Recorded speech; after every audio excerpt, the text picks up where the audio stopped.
আমার কোনো কোয়ালিটিতেই আসে না। আজকে বুবলির লাইফে 8টা মুভি হয়েছে, 8টার মধ্যে ধরেন বসগিরি কাট সিনেমা ছিল, তারপরে হচ্ছে অহংকার কাট সিনেমা ছিল, লাস্ট যে সিনেমাটা করলো মনের মতো মানুষ পাইলাম ওটা হিরোইনটাকে।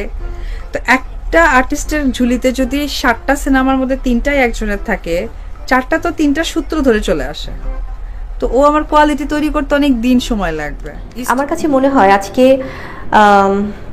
শাকিব খান নিঃসন্দেহে অনেক বড় একজন অভিনেতা, খুবই ভালো একজন অভিনেতা এবং অনেক বড় সুপারস্টার ব্যক্তি মানুষ হিসেবেও আমি তাকে বলতে চাই যে ব্যক্তি মানুষ হিসেবে যদি ওনার জায়গাটাতে উনি আরেকটু সচেতন থাকতেন তাহলে হয়তো বা আজকে পরিস্থিতি এরকম হতো না, কারণ দুটো সন্তানই তার। একা আসলে সত্যি বলতে গেলে কি আমি জীবনে অনেক বেশি ইমোশনাল ভেঙে পড়েছি আমার মা যাবার পরে।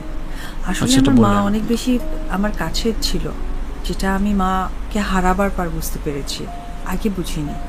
জীবনে অনেক যুদ্ধ গেছে, অনেক ঝামেলা গেছে, আমি কোনো না কোনোভাবে পার করেছি, কখনো ব্যাড ফিল হয়নি, যেটা কিনা মা যাবার পর প্রত্যেকটা মুহূর্তে ব্যাড ফিল হচ্ছে। এবং বললাম না যে বিগত মা মারা যা 2 মাস মনে হয়েছিল যে মৃত্যু এটা কোনো ব্যাপারই না, দূর আসুক, মরে যাব। আচ্ছা, হয় যে আপনারা সংবাদকর্মী, মিডিয়া কর্মী, তাদের কাছে জানতে পারলে তারা নিশ্চয়ই দিয়ে থাকলে সেটা আপনাকে শেয়ার করবে, বাট আমি তাদের প্রতি সম্মান রেখে বলছি সেই সময় তারা আমাকে যে সাপোর্টটা দিয়েছে সেটা বিশাল সাপোর্ট, তারা না দিলেও পারতেন। আর সত্যি বলতে গেলে কি আমার ব্যক্তিগত জীবনকে কখনোই আমি প্রফেশনাল জীবন চিন্তা করিনি, তো ওনারাও আমাকে প্রপোজ করেননি আর আমিও কোনো প্রপোজাল যে সব কিছু নিয়ে বসলে খুব বেটার হতো।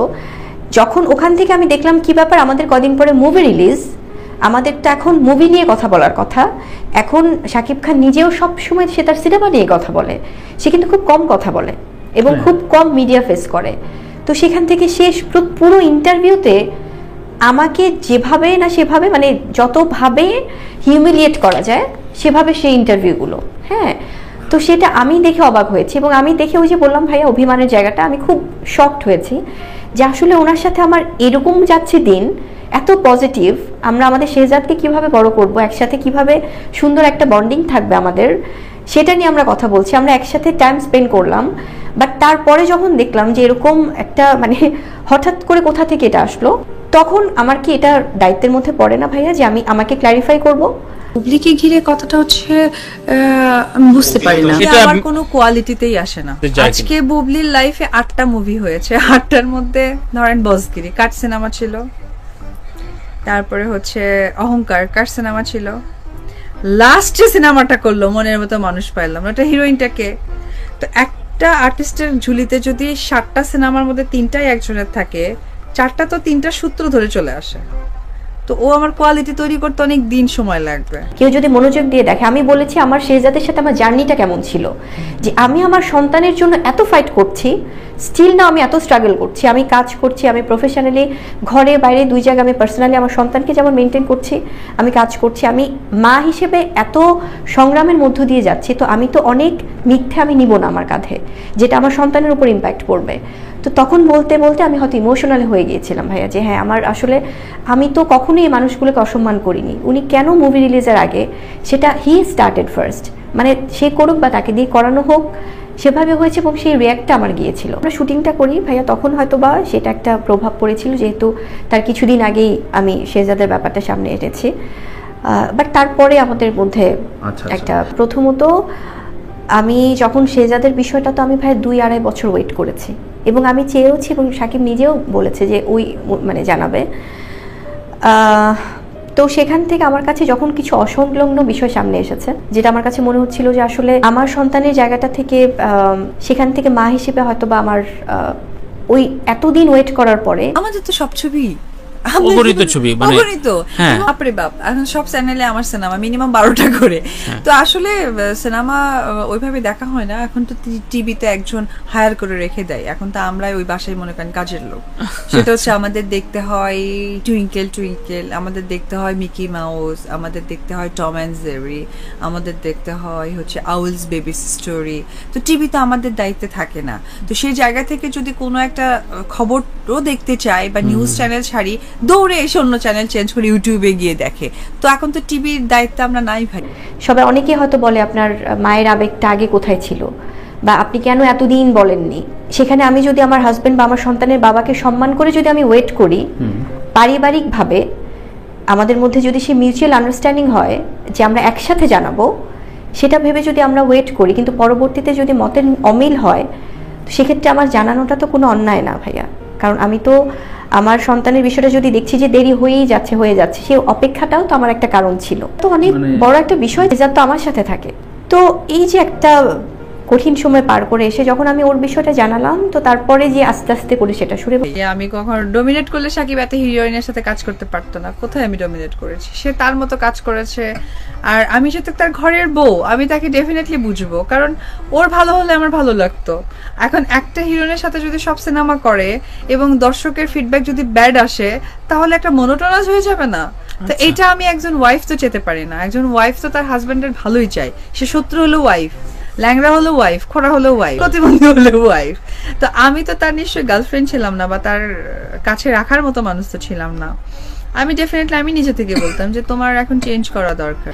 কারণ শাকিব খানের সাথে সেলিম ভাইয়ের বা যে প্রবলেম, সেটা তাদের কোনো একটা প্রবলেম। কিছু বলা হয় ভাই, ইকবাল ভাইয়ের আরেকটা ব্যাপার টানা হয়। ইকবাল ভাই কিন্তু আমাকে ছোট বোনের মতোই খুব স্নেহ করেন। ইকবাল ভাইয়েরও প্রথম আমার যে শুটার সিনেমা, সেটা শাকিব খান সহই। মানে ইকবাল ভাই, সেলিম ভাই, এই মানুষগুলোর সাথে আমার পরিচয় তো শাকিব খানের থ্রুতে, তাই না? তো সেখান থেকে মানে আমি এখান থেকে কোথা থেকে সাবজেক্ট হলাম? আমি কথাটা প্রায় বলি, আমি কখনো কারো উপকার করতে না পারলে কারো ক্ষতি করব না। তো এই আমি যদি আমাদের ফাল্গুনী ম্যামের কথাই বলি, এত সম্মানে এত ভালোবাসার একজন মানুষ, তো ম্যাম যখন এই ধরনের কোনো একটা স্টেটমেন্ট দিয়ে দেয় ভাইয়া, যে বাইরের মানুষ তারা না জেনে কি বলছে সেটা ডিফারেন্ট ব্যাপার, বাট ইন্ডাস্ট্রির কেউ, ওনারা তো আমাদের গার্ডিয়ানের মতো, এই ধরনের মানুষরা যখন এরকম করে কোনো একটা কথা বলা, সেটা কিন্তু অনেক ব্যাটার করে।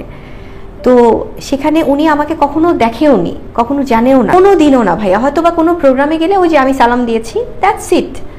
তো সেখানে কোনো একটা কোট করে কোনো স্টেটমেন্ট দিয়ে ফেলা, যেটা কিনা খুব ভয়ঙ্কর রকমের, মানে এটা কিন্তু খুব বাজে ইম্প্যাক্ট পড়তে পারে।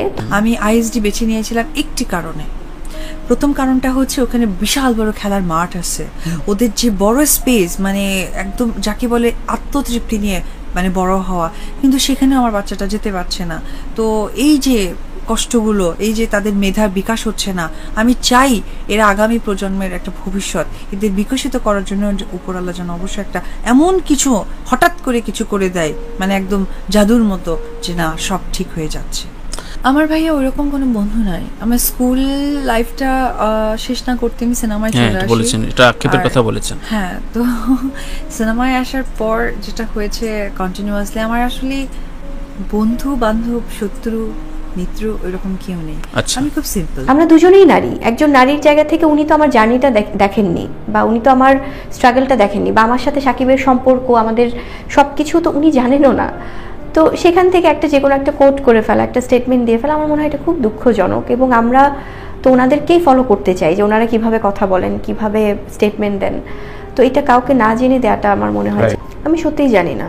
কারণ ওনাদের জায়গা থেকে তো নিশ্চয়ই ওনাদের নিজস্ব ওপিনিয়ন থাকার কথা।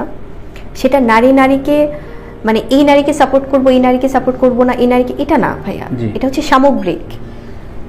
আমার কাছে মনে হয় আজকে শাকিব খান নিঃসন্দেহে অনেক বড় একজন অভিনেতা, খুবই ভালো একজন অভিনেতা এবং অনেক বড় সুপারস্টার ব্যক্তি মানুষ হিসেবেও আমি তাকে বলতে চাই যে ব্যক্তি মানুষ হিসেবে যদি ওনার জায়গাটাতে উনি আরেকটু সচেতন থাকতেন, তাহলে হয়তো বা আজকে পরিস্থিতি এরকম হতো না। কারণ দুটো সন্তানই তার।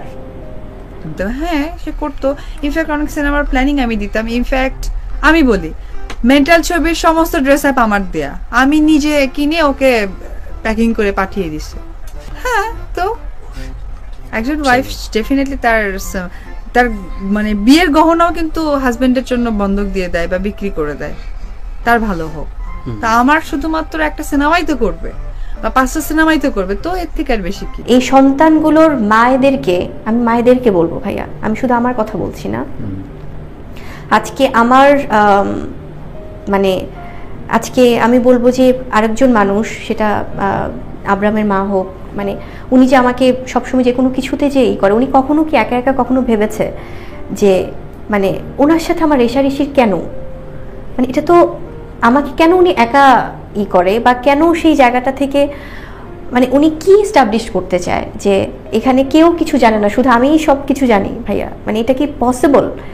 তো সেখান থেকে আমি বলবো যে আমি কারো কোনো পক্ষপাতিত্ব কোনো কিছু নিচ্ছি না, কাউকে আমি কখনো ব্লেম করি না, করবো না, কিন্তু আজকে আমি শুধু বলবো আমার সন্তানের বাবাকে বা আমাদের সন্তানদের বাবাকে যে উনি সচেতন হলে ওনার যে দুটো ছেলে বা ওনার যে দুটো সন্তান, এই সন্তানদের মায়েদেরকে কেউ এভাবে অসম্মান করার সুযোগ পায় না।